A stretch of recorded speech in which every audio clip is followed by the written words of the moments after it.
আসসালামু আলাইকুম viewers, welcome back to my channel. চলে আসলাম বরাবরের মতো নতুন আরেকটি ব্লগ ভিডিও শেয়ার করার জন্য।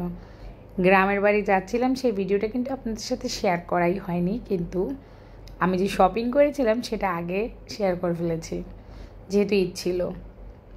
এখানে গ্রামের বাড়ি যাচ্ছি, সকালবেলা ঢাকায় বৃষ্টি হচ্ছিল, ঢাকা থেকে বৃষ্টি নিয়ে বাড়ির দিকে চলে গিয়েছিলাম। আর বাড়িতে গিয়ে বৃষ্টি পাইনি, শুধু পথেই পেয়েছিলাম বৃষ্টি। ভালোই লেগেছিল ওয়েদারটা। আর গাড়ির মধ্যে থেকে আমরা খুব সুন্দর করে ভিডিওটা তুলেছি। আশেপাশে ভিউ আসলে গেলে পরে আমার মনে হয় যে আমার চোখ অনেকখানি ভালো হয়ে যায়। খুবই সুন্দর গ্রামের পরিবেশ। শুধু একটাই প্রবলেম, কাদামাটি। এছাড়া কিন্তু আমি আদার্স কোনো প্রবলেমই দেখি না। আর আগের চাইতে গ্রামে মানুষ অনেক বেশি আপডেট হয়ে গিয়েছে এবং বিল্ডিং সবার ঘরে ঘরেই আছে। এখানে আমার যে দেবর বাড়িতে থাকে তাকে আমি আগ থেকে মেসেজের মাধ্যমে বলেছি কি কি বাজার করবে, সেগুলো সে এনে আমার কাছে হাজির করেছে যে ভাবি এই যে আপনার বাজার সদাই। তো আমি আবার খুলে খুলে চেক করেছি, আমাকে একটা কাগজ দিয়েছিল। আর যেহেতু চা খোর, যেখানেই যাব চা খেতেই হবে, তো আমি এখানে বোতলের মধ্যে চা পাতি নিয়ে নিচ্ছি একটা বয়াম, আরেকটার মধ্যে দুধের গুঁড়া নিব। আমাদের চায়ের ব্যবস্থাটা কিন্তু আমাদের আগে থেকেই করে নিতে হয়, আমাদের মা ছেলের। আর আমার হাজব্যান্ড হচ্ছে লিকার খায়, আমিও লিকার খাই, তবে মাঝে মাঝে আবার একটু দুধ চাও খুব বেশি পছন্দ করি।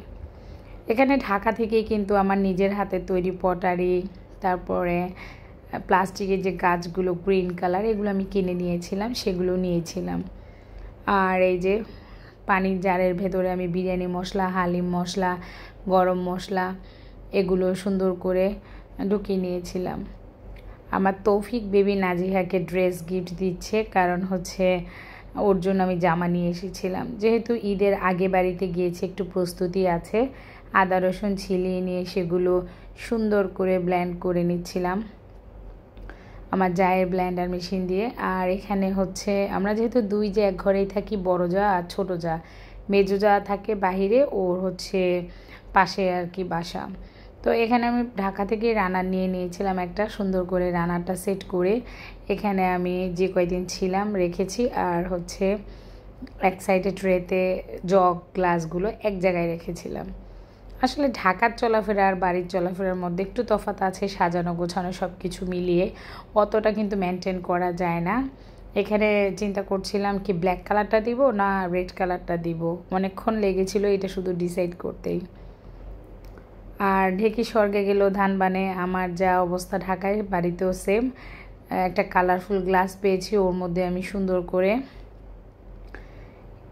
এই যে মাঠ থেকে পাতাবাহার গাছ এনেছিলাম, সেই গাছগুলো রোপণ করে দিয়েছি এবং একটা বেসিন সাইডে রেখেছি আর একটা আমার বেডরুমে নিয়ে রেখেছি। ভালোই লাগে। বাড়িতে এসেও আমি এই অবস্থা, আমার হাজব্যান্ড বলে তুমি বাড়িতে এসেও ছাড় দিলে না, কি করব বলেন। আমার তো কাঁচা গাছ, প্লাস্টিকের গাছ সবগুলোই ভালো লাগে, আর বাসা সাজাতে তো আমার আরও বেশি ভালো লাগে। তো দুটো রেডি করে নিয়েছিলাম, একটা হচ্ছে প্লাস্টিকের বোতলে আর একটা হচ্ছে কাঁচের গ্লাসে। টুকটাক কাজ আমিও করছি, একদম বাড়িতে গেলে বসে থাকা যায় না। আসলে যতই বলি যে বসে থাকবো, হেল্পিং হ্যান্ড একজন এসেছিল, তাকে পার ডে ওয়াইজ টাকা দিতে হয়। আর আমরা তো দুই যা আছি, এর মধ্যে জায়ের হচ্ছে একটা বেবি হয়েছে মাত্র 5 মাস, তো ও বাবুকে একটু টেক কেয়ার করা লাগে। যতটুক পারে উঠে এসে একটু করার চেষ্টা করে। আর আমি তো আছি এই যে এখানেও একটা সেট করেছি, ঢাকা থেকে আমি এই ব্রাশ হোল্ডার এগুলো নিয়েছি আর হ্যান্ড ওয়াশ এগুলো নিয়েছি, কারণ এগুলো যেহেতু আমার লাগে, ওরা বাড়িতে থাকে না আমার যা, তো ওর হাজবেন্ড বিদেশ যেহেতু থাকে, আমার দেবর ছোট দেবর, তো গ্রামে আসলে বাড়িতে আসলে আমাকেই হচ্ছে সব জিনিস কিনে নিয়ে ব্যবহার করতে হয়। যেহেতু বাসায় থাকে না, তার সব জিনিসও কিন্তু অ্যাভেলেবেল থাকে না।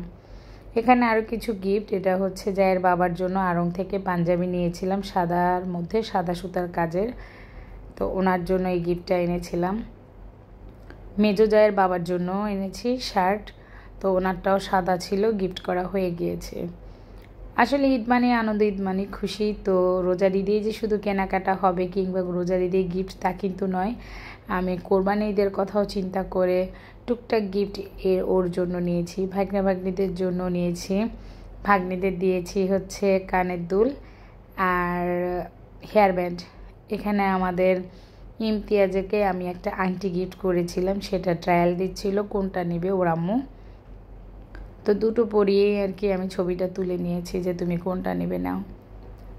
আমার হাজব্যান্ড বাড়িতে গেলে প্রচুর কেনাকাটা করে, টাকাকে টাকা মনে করে না, এটা একটা বৈশিষ্ট্য। এখানে মিষ্টি বিস্কিট আর চানাচুর এনেছিল, সে বলছে কেউ আসলে তো দিতে হবে চা নাস্তায়, সেই জন্য তো আনে, ওর যত মন চায় আনতেই থাকে। আমি গ্রামে গেলে বলি না যে এটা ওটা এনো না।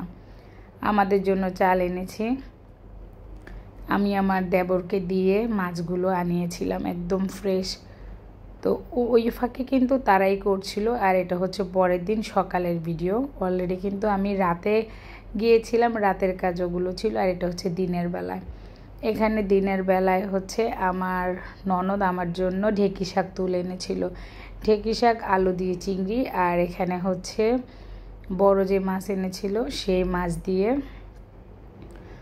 আলু দিয়ে সামান্য চচ্চড়ি হবে। আর কচু শাক সে আমার জন্য তুলে এনেছিল আমার ননদ, একদম সকাল সকাল ফ্রেশ। আমি আসলে ছবিটা তুলতে পারিনি সকালের কারণে, কারণ আমি ঢাকায়ও থাকলে একটু দেরি করে ঘুম থেকে উঠি, বাড়ি গেলেও সেমটাই হয়, একটু দেরি করেই উঠি। তবে আমার মেজোজা সবচেয়ে বেশি ব্যতিক্রম, ও খুবই সাংসারিক। ও কিন্তু সকাল সকাল ঘুম থেকে উঠে পানি ভরে নাস্তা তৈরি করে এবং 8টার মধ্যে খাওয়া কমপ্লিট করে, 10টার মধ্যে রান্না শেষ করে, তারপর সারাদিন আমাদের সাথে গল্প করে।